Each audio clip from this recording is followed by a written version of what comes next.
Have you ever been pushed out of a place where you belong? Imagine this. You've just moved into your dream home after years of hard work, but before you've even finished unpacking, prying eyes peek through windows, hushed whispers follow you, and absurd warning letters from the HOA start piling up. John Thomas just wanted a fresh start, but Emily Davis, HOA President Natalie Robinson, had already decided he didn't belong here. She wasn't just making things difficult, she was determined to drive him out at any cost. The question is, what would you do if the person trying to push you out was actually the one about to lose everything? Do you think John will back down or fight back? Comment your thoughts below. And don't forget to subscribe to see how he turns the tables in a way no one saw coming.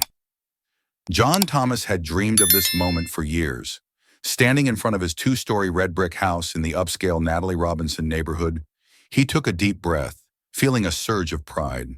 Every dollar saved, every late night spent working, every dream of a peaceful home, it had all led to this moment. But what he didn't know was, he had just stepped into a place that never intended to welcome him. The moving boxes were still sealed when John noticed the eerie silence. No warm greetings from neighbors, just shadowy glances from behind curtains. He felt the coldness of the neighborhood but reassured himself, maybe they just needed time to adjust. The next morning, just as he took his first sip of coffee, there was a knock at the door. Sharp, urgent. Standing before him was Emily Davis, president of the HOA. A woman with a polite smile but eyes as cold as ice. She handed him a thick stack of documents, her voice sharp as a blade. We want to ensure this neighborhood maintains certain standards. Before John could fully grasp what was happening, Emily's gaze shifted to the moving truck in his driveway, as if his very presence was an issue. The question is, was this just a simple reminder or the beginning of a nightmare? John Thomas never thought a single piece of paper could make him feel so uneasy. But as he held the first HOA violation notice in his hands, he couldn't help but frown. Improper parking. He looked at his moving truck, still parked neatly in his own driveway, on his own property. He chuckled, stuffing the notice into his pocket, assuming it was just a minor HOA rule being enforced.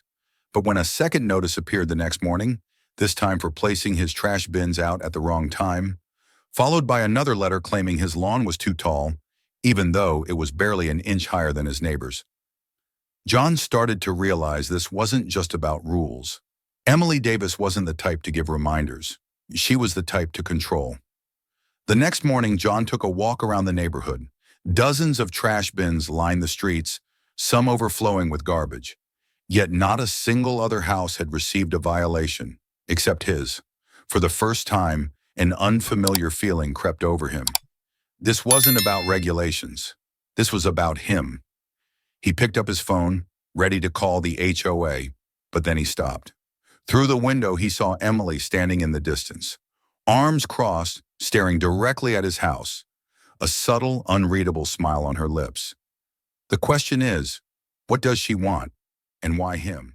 John Thomas sat down at his kitchen table, stacking each HOA warning letter into a neat pile. 6 letters in 2 weeks. 6 violations he hadn't even realized he committed. Trash bins placed out too early, grass growing too high, porch light not meeting standards. At first, he thought maybe Emily Davis was just a strict HOA president. But after walking around the neighborhood, observing each house, he came to an unsettling realization. These rules didn't apply to everyone. Across the street, an overgrown lawn had weeds taller than him, yet no letter had been sent. Just a few houses down, a trash bin sat abandoned from the day before, but no fines were issued. Even the porch light he had been warned about for being too bright, he realized it was the exact same light the previous owner had used for years. So, why was he the only one being penalized? That evening, as he sat on his porch, his eyes drifted over the neighbors chatting and laughing with one another. A cold truth settled in. They knew. They all knew John was being targeted, but no one said a word. No one warned him. They had seen this happen before. Or perhaps they had been part of it. The question was, were they afraid of Emily, or did they agree with her? He had tried to ignore the warning letters, convincing himself it was just a misunderstanding. But when the 8th letter arrived the next morning, accusing him of having an unkempt lawn, even though he had mowed it just the day before. He knew Emily Davis wasn't just being strict. She had a plan, and if she thought he would go down without a fight, she was dead wrong. That night, John walked around the neighborhood, but this time, he wasn't just observing, he was collecting evidence. He took photos of trash bins left out from the previous day. He documented knee-high grass that had never received a violation. He captured images of porch lights brighter than his, untouched by HOA warnings. What he uncovered was even worse than he had imagined. Emily wasn't just enforcing selective rules against him. She was completely ignoring violations from everyone else. What did that mean? This wasn't about the HOA. This was about him. The next morning, John sent an email to the HOA management, attaching all the evidence. No response. But 2 days later, Emily Davis was standing in front of his house. She didn't knock. She didn't say a word. She just stood there, arms crossed, waiting. She knew. But the question was she afraid, or was she preparing to strike back? Early in the morning, as John stepped outside to check his mail, a thick envelope with an official legal seal waited for him in the mailbox. The contents? A formal complaint filed with the Davidson County Housing Authority, accusing him of fraudulent occupancy and illegally subletting his own home. John laughed, a dry, humorless laugh. He had purchased this house legally. He had moved in just a few weeks ago. And now, he had to prove he actually owned it? He gripped the envelope so tightly his knuckles turned white. This wasn't about HOA violations or petty warning letters anymore. Emily was trying to force him out of his own home. But there was one thing Emily didn't know. John had prepared for this. That night, he made a call. "Joe, I need your help." Joe Martinez, the sharpest real estate attorney he knew. 2 days later, when Emily arrived at his doorstep with a formal request for ownership documents, John simply smiled, pulled out a thick folder, and handed it to her. "If you want to verify ownership, go ahead and read it, but I think you'll find the last page more interesting." Emily flipped through the pages, and her face froze. The question is, what did she see? And why, for the first time, did she no longer look so confident? John Thomas knew one thing. Emily Davis wasn't the type to back down when challenged. She didn't just want to inconvenience him. She wanted him gone. But if she thought he would leave without a fight, she had severely miscalculated. John didn't engage head-on. He watched. He waited. And then he acted. Late at night, while the neighborhood was asleep, John stepped outside, flashlight in hand, phone ready to take photos. What he found almost made him laugh. A lawn across the street, ankle-deep in overgrown grass. No violation. A moving truck blocking a family's driveway for 3 days. No fine. Porch lights brighter than his, yet no one had been warned. Emily wasn't enforcing rules. She was choosing who to punish. The next morning, John sent a detailed email to the HOA management, attaching every photo, every piece of evidence. No arguments, no accusations. Just the truth, laid out in pictures. 2 days passed, no response. But on the third day, Emily Davis showed up at his doorstep. She didn't knock. She didn't say a word. She just stood there, arms crossed, eyes sharp as a knife. John stepped outside facing her, a knowing smirk playing at the corner of his lips.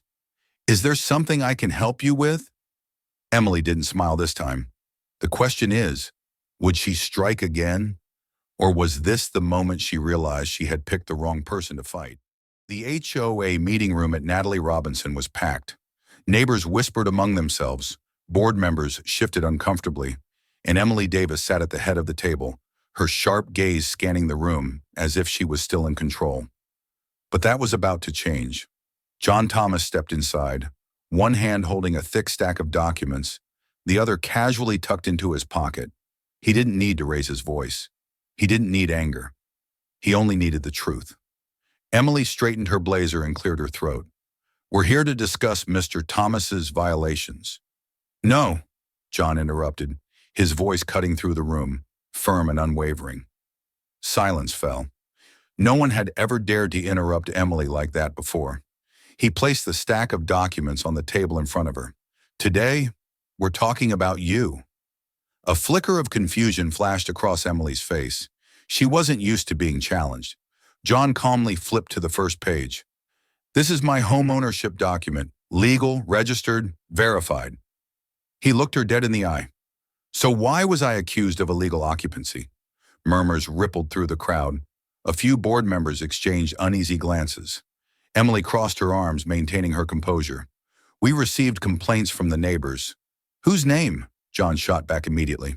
Emily fell silent. John smirked and flipped to the next page. And this is the updated ownership record for another house in this neighborhood, 216 Oakwood Drive. He paused, locking eyes with Emily. The room went deathly quiet, because that was Emily Davis's house. Her face drained of color. You thought you could control me, that you could push me out of this neighborhood. But as it turns out, John slammed the papers onto the table, his stare unwavering. You're the one living in my house. A gasp rippled through the room. Some neighbors leaned forward. Others exchanged wide-eyed looks as the full weight of the revelation sank in. Emily opened her mouth, but no words came out. John tilted his head slightly. Would you like me to file an illegal occupancy complaint?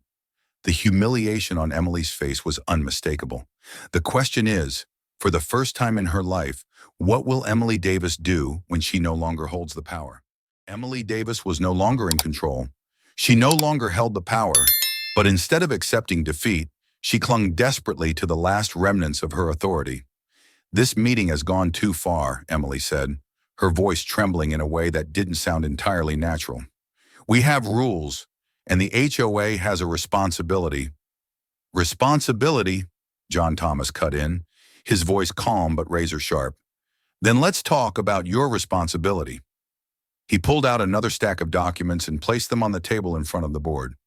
This is a list of unpaid HOA fees. Yours. The room erupted into murmurs. Emily's face paled. This is a misunderstanding. Is it? John flipped to another page. You haven't paid HOA fees for over a year, yet you've been fining others for minor infractions? Do you think you're above the rules? A few board members exchanged uneasy glances. Discomfort was starting to show on their faces. But John wasn't done. He picked up another sheet of paper. And this is a formal lawsuit filed by homeowners who have been harassed by you. Panic flickered in Emily's eyes. John pressed on, each word a calculated strike. You didn't just try to control me. You've been controlling this entire neighborhood for years, twisting the rules to fit your agenda, punishing those who didn't obey you, while breaking them yourself. Silence. No more murmurs. Only cold, hard stares directed at Emily. A neighbor in the back spoke up. I got a violation for leaving my car in the driveway overnight, but she hasn't paid her own HOA fees? That's pathetic, another whispered. I knew something wasn't right. Emily clenched her fists. She scanned the room, searching for support. But there was none. John tilted his head slightly. You like playing with power, don't you? But it looks like the game is over. The question is, will Emily fight to the bitter end, or will she finally surrender? When power slips away, the room was thick with tension. Emily Davis sat rigid, her fingers gripping the edge of the table, eyes scanning the neighbors who once cowered before her. But today, no one looked away. Stephen Reynolds, vice president of the Natalie Robinson HOA, cleared his throat and adjusted his glasses. He looked at Emily, then at the board, his face heavy with decision. Let's vote. His voice was low, firm, no hesitation. 1 hand, 2, 5, 8. And then the majority was set. Effective immediately, Emily Davis is officially removed as HOA president. A ripple of murmurs spread across the room. Some neighbors sighed in relief. Others sat in stunned silence, still processing what they had just witnessed. Emily didn't move. She couldn't believe it. This isn't possible, she whispered, her voice hollow, but there was no way out. John Thomas stood with his arms crossed, watching her with a quiet, unshakable calm. You've spent years controlling everyone, Emily, he said, his voice sharp yet composed. But this time, you have no one left to manipulate. Emily shot up from her chair, anger flashing across her face. But then, she realized something. No one was standing with her. Outside, the wind passed through the peaceful neighborhood she once ruled. But now she was no longer its queen. She was just another nobody. 1 month later, a for sale sign stood in the front yard of 216 Oakwood Drive. Emily Davis was gone. No farewell party, no neighbors waving goodbye. She disappeared just as quietly as her influence had once crept through the neighborhood. And with her departure, Natalie Robinson could finally turn the page. The question was, could this neighborhood truly heal from the damage she had done? A new neighborhood, a new beginning. The air in Natalie Robinson felt lighter. No more absurd warning letters. No more watchful eyes peeking through curtains. For the first time in years, this place felt like a community. John Thomas noticed the shift the very next morning. For the first time, a neighbor waved at him. Not a polite nod, a real, genuine wave. Lisa Hendricks, who had once stayed silent while Emily controlled everything, approached with a plate of cookies. "I know this is late," she said, a little sheepish, "but welcome to the neighborhood." John smiled. "Took long enough." Lisa laughed. "Yeah, it did." Rules were no longer tools for control. The first HOA meeting after Emily's removal felt different. No more petty regulations. No more debates over mailbox colors or grass height. Instead, people talked about what really mattered: how to help new residents feel at home, how to create community events, how to make Natalie Robinson a place people wanted to live, not just tolerate. John sat back and listened, a quiet smile on his face. He hadn't just won the right to live in his home. He had helped the neighborhood reclaim itself.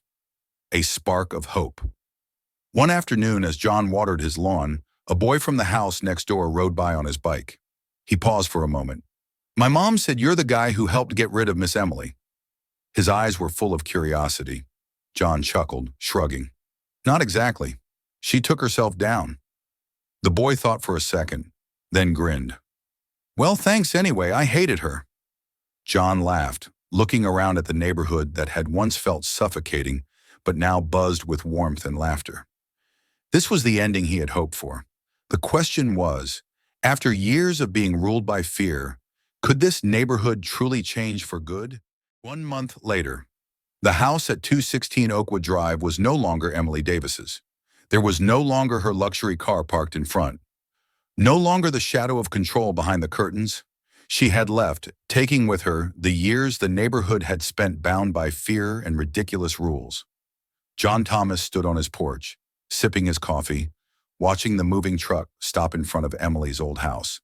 A new family was moving in. He didn't expect much, just hoping they would be better than the previous owner. A voice snapped him out of his thoughts. "John?" He turned around. Lisa Hendricks was standing at his doorstep, holding a bottle of wine, looking slightly embarrassed but sincere. "I owe you an apology." John looked at her for a moment, then gestured to the wine. "So this is your peace offering?" Lisa laughed, relieved. "Just a fresh start." John took the bottle with a smile. For the first time since he'd moved in, he felt like he truly belonged here. The question is, could this be a true new chapter for Natalie Robinson? John Thomas once thought power came from control. He had seen Emily Davis hold power, running an entire neighborhood with warning letters and meaningless rules. But when she left, the neighborhood didn't collapse. On the contrary, it grew stronger. For the first time, people actually listened to each other. No more avoiding eye contact. No more fear of receiving HOA letters. Neighbors started to talk, to greet each other on the street, and John realized something important. True power doesn't come from forcing others to comply. It comes from knowing who you are and not letting anyone take away your right to live as yourself. He hadn't let Emily push him out. He had stood his ground, and now this neighborhood had done the same. Sitting on his porch, watching the children play in the street, hearing the laughter ring through the air, John knew he had done the right thing. The question is, when faced with injustice, will you step back or stand up and claim your place? John Thomas's story wasn't just about a battle with Emily Davis or the unjust rules of the Natalie Robinson HOA. It was a powerful lesson in perseverance, courage, and the value of standing up for oneself. In life, there will always be people like Emily, Those who believe their power comes from controlling and imposing on others. They use rules not to protect the community, but to maintain their own position by making others feel small, isolated, and like they don't belong. But true power doesn't come from fear. It comes from resilience. John could have chosen to leave, to avoid confrontation, but he didn't. He understood that if he gave in, not only would he lose his home, but the entire neighborhood would continue to be trapped under Emily's manipulation. And because he stood his ground, everything changed. The lesson here is this: when you know your worth, no one can make you feel undeserving. Life will always have challenges, and there will be people who will try to push you out. But the question is, will you let them, or will you stand up and claim what's rightfully yours?